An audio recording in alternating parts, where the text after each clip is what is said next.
ఆడుదాం ఆంధ్ర కార్యక్రమం కేవలం ఎన్నికల స్టంట్ మాత్రమేనని సామాజిక సేవకుడు అర్జున్ రెడ్డి విమర్శించారు. కొయ్యూరు మండలంలోని ఎంపీడీఓ కార్యాలయం వద్ద ఆయన మీడియాతో మాట్లాడుతూ కొయ్యూరు మండలంలోని ఆయా గ్రామాల నుంచి ఆడుదాం ఆంధ్ర కార్యక్రమంలో పాల్గొనేందుకు వచ్చిన క్రీడాకారులందరికీ కూడా కనీస సౌకర్యాలు కల్పించడం లేదని ఆరోపించారు.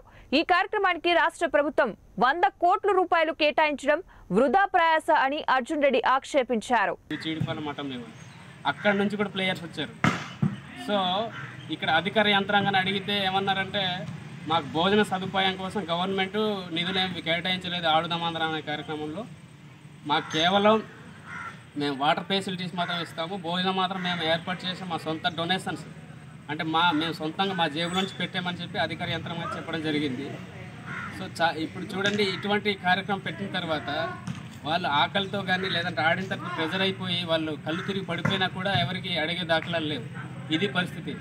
చూడండి, ఆడుదాం ఆంధ్ర అనేది ప్రజల ధనాన్ని వృధా చేయడానికి, అదేవిధంగా పొలిటికల్ స్ట్రాటజీ అన్నమాట. రేపొద్దున ఎమ్మెల్యే ఎంపీలు గెలవడం కోసం ఇది ఒక డ్రామా అన్నమాట. సో ఇన్ని కోట్లు ఖర్చు పెట్టడం ఇది చాలా దారుణం ఇది. సో ఈ సందర్భంగా మేమేంటంటే ప్లేయర్స్ తరఫున ఇక్కడ ఆడుదాం ఆంధ్రలో